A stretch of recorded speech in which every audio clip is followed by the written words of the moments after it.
This week, I get trippy, man. Are we actually the same as ghosts? Then, how a famous ghost saved irreplaceable history in London, Ontario. I don't know if you're going to like this segment. Doesn't matter though, because I like it. Sorry, I didn't. I don't want to be that host.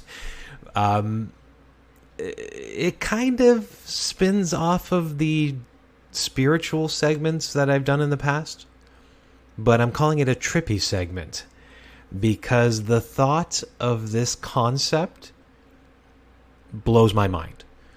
It's actually gotten, and I'll explain in a moment why, it's gotten me to the point of questioning reality. It's so weird.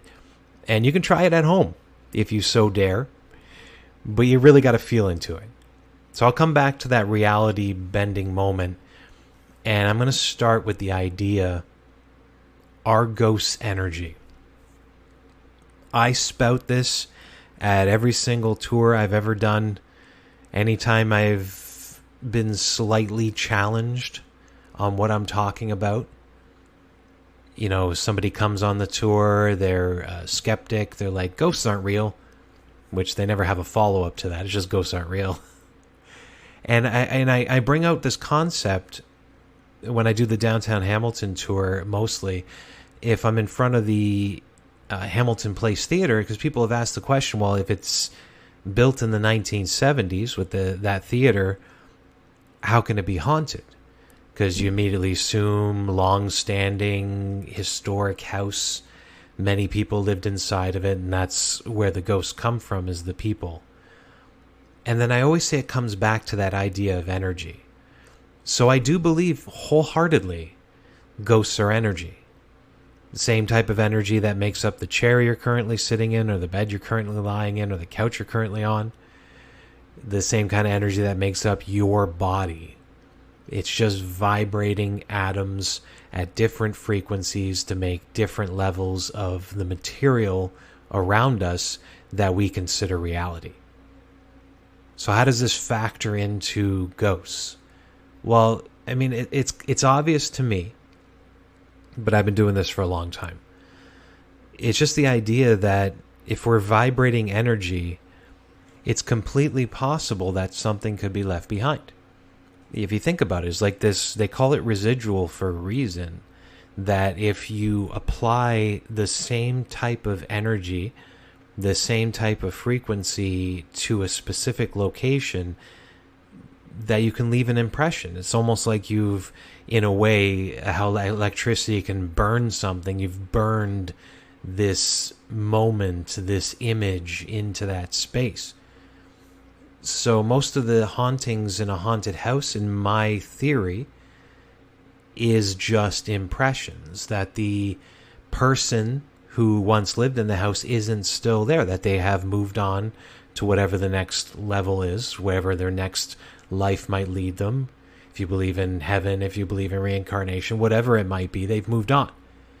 So they're not physically, they're not energetically there, that you're just experiencing an impression. So it's the same thing as watching a TV show or a movie. And I do fathom the guess that 90% of haunting experiences are just that, residual, that they're not conscious. Now I know you're going to say, okay, there's other times where you can communicate with the spirit seems to interact with you, and yes, I do believe there's something to that, whether it be our energy kind of feeding into it and feeding back to us, whether it be an outside energy that's interacting with us. I've had my own personal experience with something was definitely conscious that was haunting my home. This was years and years ago, and I would say that it was definitely interacting with me. But I also fathom the guess that this thing was never human, because it was just on a level of negativity that I've never experienced. Story for another time. Actually, I think I've told it already.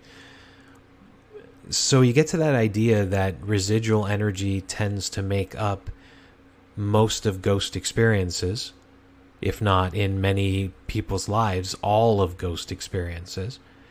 And this explains the reason why theaters are more haunted, because of the energy. the emotional energy, and why old haunted houses that people have lived in for over a century are haunted as well, because you have that same kind of energy of living inside of it, and the events that have occurred, whether they be happy or tragic. These emotional outbursts of energy have left that impression on the building, and therefore anybody who moves into this historic house might have experiences such as hearing a door close or a light switch being turned on, because it happens so many times at the same frequency. The person felt the same way, just complete indifference, that maybe it just burned into that house, these things occurring. And then if on a certain night, let's say the night of a full moon, let's say there's some kind of weird energy event that's happening because the alignment of the planets and stars, that the energy on Earth itself has been raised, that you might have these moments where things occur, such as the light flickering on and off. And mostly as well, it kind of explaining the idea of energy is electronic items like televisions, cameras, tape recorders, things like that, that seem to react the most in these moments. And I don't want to get into too many weeds on this one, because I'm mostly talking to people who have experienced these ghostly, being inside of a haunted house, that you understand what they target the most. And it does seem to surround energy. Sometimes with the door slamming, it's material. But again, I fathom the guess that we are all made up of the same stuff. So that closing door is the same vibrating atoms that are inside of us, the same vibrating atoms that are, making the TV work and the lights work, etc., etc. So if you're just talking in the sense of what I like to call energetic consciousness, then let's just say we are ghosts, in the sense that we are the same thing. So an energetic consciousness, this is a kind of a take on a Buddhist belief. Also, I know spiritual people kind of believe this. Anybody who's into meditation will know what I'm talking about, is the idea that we are all part of the same consciousness, and that we are having a material experience. So one of the best thoughts that I've ever meditated on in my life is the idea that we are immortal energy beings. So if you believe in the idea of reincarnation, which I'm kind of on the side of, that we just, death is just the movement to whatever the next level is. And I can't say what that is. I can't say there's any meaning to what we do here, the reason we're on this planet. I mean, this life itself doesn't seem to really have an overall arching meaning to it. So maybe it's just our experience to build us up to a certain level of spiritual energy. So if we're just a piece of an overall whole, and that it's just this massive amount of energy having a material experience, that, if you believe in the law of attraction, which I don't know. I mean, there's certain levels to that. Some of it's flaky, some of it's useful. If you believe in that, then the idea that we can actually control the vibrating atoms around us, kind of like what we do in a dream, but on a much slower scale when you're in a waking state, then seeing a ghost, experiencing a ghost, is just a different vibrating set of atoms at a different frequency than us. And this might support some of the more crazy ideas that ghosts are just beings living the same way we are, but on a different plane. And this could come into the idea of the multiverse. And again, I'm not going down that road because I am definitely not the expert to be able to talk about stuff like that. I'm going to sound like a complete idiot if I try. So I'll just back up. I'm just going to look at it from the bird's eye view of, if you believe that you're just one part of an overall whole consciousness having a material experience, this is where we start to get to the trippiest part. Because if you can ask that question, that is it only me? You can try this at home. And when I say me, I mean the large me, not the small me, not the one piece of this energy me, but the largest piece. That if you were to look at the people who surround you, your loved ones, the people you interact with at work, the people you interact with, day to day, going to the coffee shop, whatever, and just say, are they actually real? Are they just part of this consciousness, this experience that I'm having? And is this the truth? Like, when I leave, are they going to go off and have their own experiences? Or because I don't see them, do they cease to exist? Now, this basically is what I like to deem, and I'm not the only one who says this, is breaking the matrix. If you've watched the original movie, not the newer ones, they weren't so good, but the original one, which was the one that really kind of gave you the mind F, that not to say that everything surrounds you and that you are the center of the universe, because you're not, but just to say that because we are all one consciousness, that the life you created and what you experience could just be for you. Again, meditate on that thought. It's not something that I've ever perfected in my mind. I don't think it's something that the mind can truly perfect, because we're not meant to really understand that in the current world that surrounds us. But I mean, next time that you're out at the coffee shop, you're waiting in line and you're bored and it's taking them forever to make your frappuccino, just ask that question. Are these people real? Is this my experience in life, and this just is created around me as part of my overall consciousness? And it will make you feel weird. And I think overall, like, I'm not saying that those people aren't real and that they don't go off and have their own experiences like you are, but it will kind of connect you with them in knowing that the same atoms that create who you are, that are vibrating to create your person, are also them. That you guys are the same, and that there really is no difference. And that the reality that surrounds us is basically just a creation that we've come together on and decided that this is what it needs to be. And with saying that, I'm going to come to the second trippiest part of this conversation, the best way I thought to end it, and that's, I want to talk about the idea of skepticism. So get ready. I'm gonna warn you, this is gonna get a little bit weird. It's gonna start out normal, but it's gonna get weird.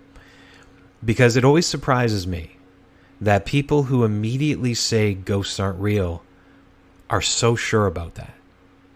And living in a secular country of Canada, I know in the States it's different, that more people do believe in ghosts.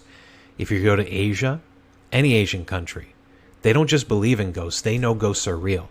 And they don't want to mess with that. They're afraid that the energy is going to affect them. Again, I'm here to say it doesn't work that way. There are some spirits that can do this, but overall, it's good. It's kind. And as long as you're kind, you'll draw that towards yourself. But again, another show.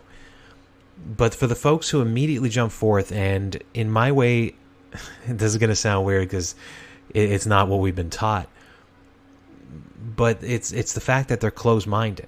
So they'll come in and state that, ghosts aren't real. And usually the answer I'll get, I usually get no answer, but the answer I'll mostly get is because of science.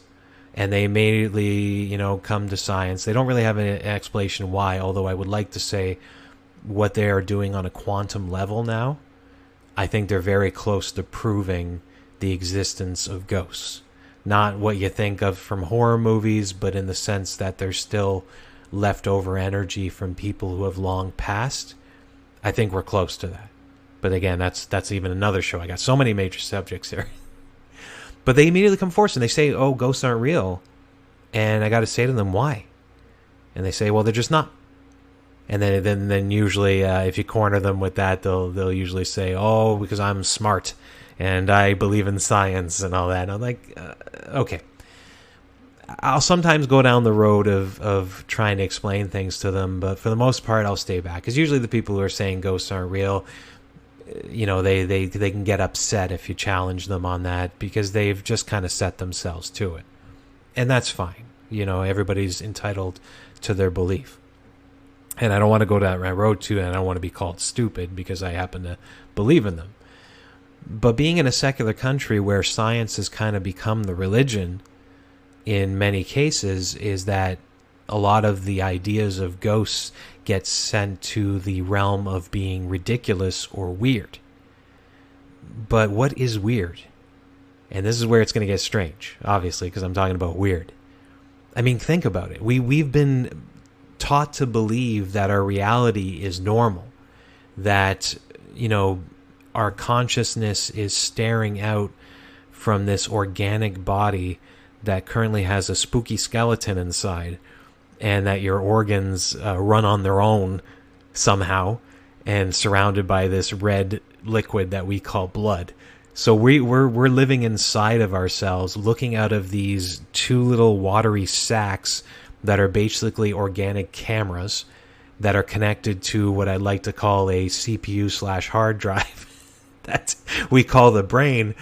And we're inside these weird bodies that, looking out into this reality that, just think of a tree. Just look at a tree and try to recognize that if you were seeing it for the very first time. This hard wooden thing that is sticking out of the ground. And we're looking at all of this and trying to put meaning to it when there's no meaning at all, while we are sitting on a rock that is currently within a endless space that we cannot enter. So I know with space travel we're trying to, but I don't believe we're going to get past a certain point until we realize what is actually surrounding us and what we actually are. But we're sitting on this rock basically alone in endless space. And ghosts are where they draw the line? Think about it.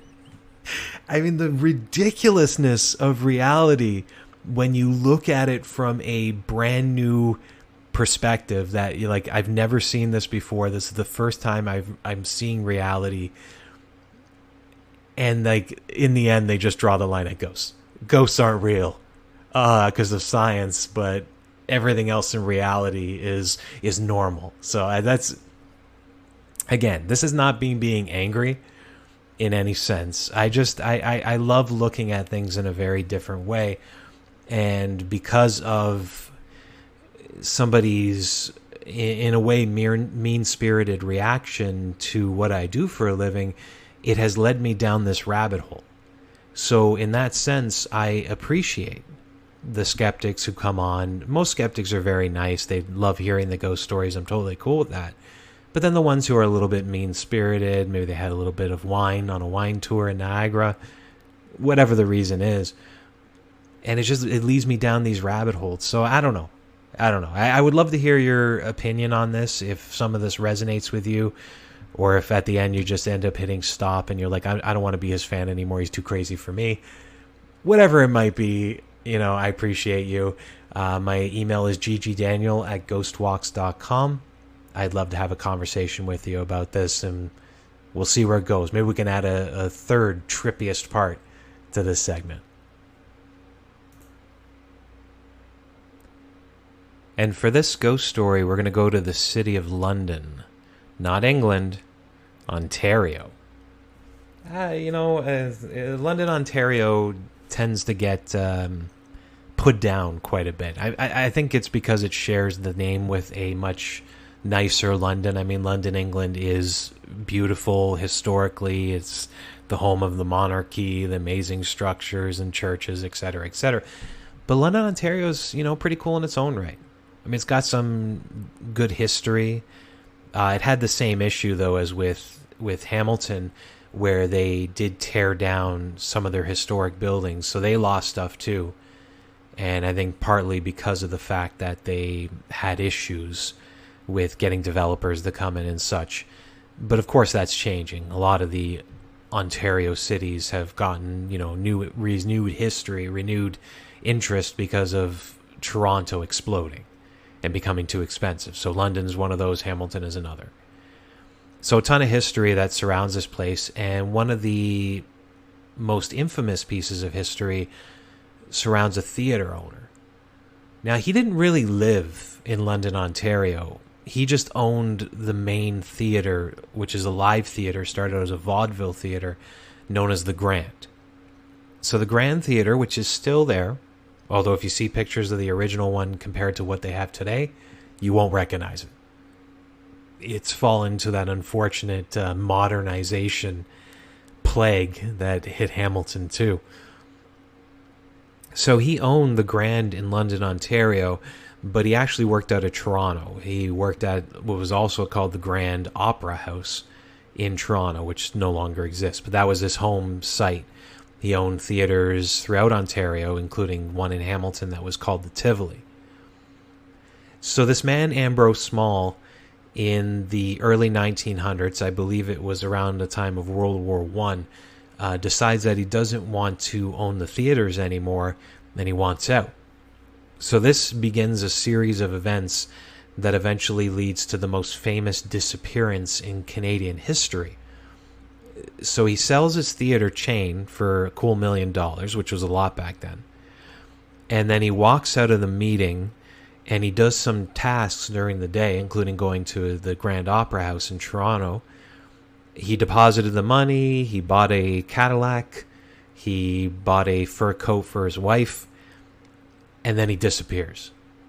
Seriously, just disappears and nowhere to be found. So the immediate thought, I mean, this is you're like, okay, he took the money, he didn't want his wife to have it, he left her the Cadillac and the fur coat and was like, here, enjoy your life, I'm gone. But it's not the case, because as I've already mentioned, he deposited the money. So he didn't take the money with him, he's just gone.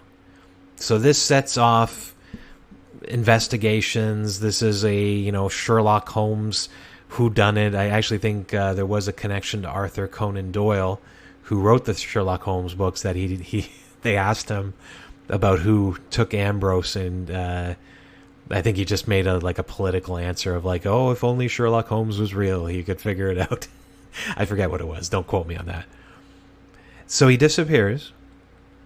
No evidence why, and of course the police get involved, and the first investigator's not very good, and the second investigator was much better. But of course the first person they go to is the wife. And the wife was, you got to give it to her. I think her name was Teresa Small. She was very honest. She says to the cop, it's like, yeah, you know what? I did hate the guy. Because he constantly cheated on me. In fact, he had a secret sex room inside the Grand Opera House. It's true. He did. It looked like a sex room, from what I've read in the descriptions. He's like, I hated the guy. But afterwards, the cop would immediately, and this is you can see they really look deeper in it than they do today. It's like, she doesn't look like the type. She was obviously angry at him, but the cops immediately said, it was like, oh, she's not capable of murder. So as they're looking more into it, they eventually come to Ambrose's assistant. Guy's name is John Doughty. And they start looking at him and thinking, okay, he hated Ambrose. Ambrose treated him very poorly. And after talking to the guy, I mean, this guy kind of seems like he could do it. I mean, just something in the way, I guess, he answered the questions or whatever. So they're like, okay, he's a person of interest. And they're gathering evidence. They're like, okay, it's time to arrest Mr. Doughty. And guess who's the second disappearance in this story? John Doughty. He disappears. Now, they'll scour the universe. And it's interesting that they from Toronto, they put out the call, and they're like, okay, has anybody seen this fellow? And you can look up the wanted poster with his face on it. And they put out the call, and I believe it was in the state of Oregon in the United States that, somebody's like, hey, wait a minute. Isn't that the fellow I work with? His name isn't John, though. I forget the name, but his name's not John. So this guy, this assistant, he fled to Oregon. He went to this, unknown town, and he just gets work that somebody who's unknown can get, probably some type of building or lumber or whatever, and he changes his name. And they found him. And I'm amazed. This is a time long before the internet, and just by sending out a wanted poster like in the Old West, they found him. So they drag him back to Toronto, and they put him on trial. And in the end, they're like, there's no murder weapon. We can't arrest him for the murder. but they ended up getting him on grand larceny because he stole Ambrose's money, some of it. So John's thrown in jail. But nobody was ever convicted for the murder, and nobody was ever arrested, put in jail for the murder. And finally, the most important thing is the body was never found. So Ambrose Small just vanishes in the thin air. We have no idea what happened to him. I mean, obviously he's dead now, if he wasn't dead back then, but he's just gone. So many of the theaters he owned claimed to have his ghost. The Tivoli in Hamilton is one of them. In fact, the Tivoli claimed to have his skeleton as well. I'm not sure how much I believe that story, but I mean, there was a story. But the Grand in London seemed to be quite possessive over his ghost. They seem to be the one that wanted. They also claimed that he was murdered inside the theater, I think in the boiler room or something, Freddy Krueger style. But again, these are just legends taken with a grain of salt. If I would say anywhere that would most likely be able to claim his ghost, it would have been the Grand Opera House in Toronto if it wasn't torn down. So it doesn't exist anymore. So maybe he was like, my Grand Opera House is gone. I'll go to the next best Grand, which is in London. So that's very possible. So like it could be in London, Ontario for that reason. Because that Grand still exists in a different form. So over the years, as I've mentioned, it changed from being a beautiful historic theater to a more modern, in my opinion, not so beautiful theater. And much renovation had been done over the years. So here you have one of those situations like with a historic house that changes many owners, that things tend to get forgotten. And pieces of history get covered over in different layers. So that original history is hidden underneath. And if you've ever lived in a historic house where you've done renovations, you know exactly what I'm talking about. So they're doing many renovations. And at one point, they're going to update the auditorium space. So they get the construction vehicle in there. I don't know what it's the one with the arm. It's not a bulldozer. It's the one with the arm. And they got the thing inside there, and they're going to take down the front arch facade, around the stage, that front area. They want to make it look more impressive than it is, because I think at one point they renovated it to the point to make it that 1970s crap. The horrible 1970s where everything was so ugly and just very uniform, kind of like the buildings in your current city, anything that's rectangular and just has windows on it. That's the 1970s. So they bring in the construction vehicle with the arm, and they're sitting there, and they're about to crash into that wall, and before they can break through the plaster there, the vehicle stalls. So the operator, being very confused, he tries to start it up, and after a bit it just start up, and they're about to crash into the wall again, and it stalled the second time. And after the second time, they're like, it's not starting up. What do we do? And they're like, okay, let's go old-fashioned. We're an old-fashioned theater. We might as well be old-fashioned. Grab a sledgehammer. So they get a couple of the workers. They take sledgehammers, and they start chipping away at the same wall they were going to hit with the construction vehicle. And as they chip in through about 2 or 3 layers underneath, they reveal something. Now, immediately when they see it, they're like, wait a minute, this doesn't look like the inside. Like, there's something special in here. So then they're very careful to chip away more. And what did they reveal underneath? An irreplaceable historic arch. Like a very artistic arch. And if you've ever seen pictures of old theaters, you know what I'm talking. I mean, the beauty that they put into the architecture, it's almost like a work of art. And the archway over the stage was a center point of that beauty. So any historic theater, usually the focal point, when you look at it, you're going to see that arch thing first, and then you're going to see everything else around it second. So that's what they revealed, is the original historic arch to the Grand Theatre of London, Ontario. Now, here's the thing. When you think about it, why did that vehicle stall? I mean, that vehicle was updated, wasn't old, never had any issues before, and that's the moment that it chose to stall? Because if that thing would have crashed through the wall, you've seen the size of those, it would have smashed through that arch without any problem at all, and then it would have destroyed it. So the only thing that saved this irreplaceable historic arch was the fact that the vehicle stalled. And that's the reason why they believe it was Ambrose Small. Because here's the man that was technically involved. If he didn't build it, he once owned it.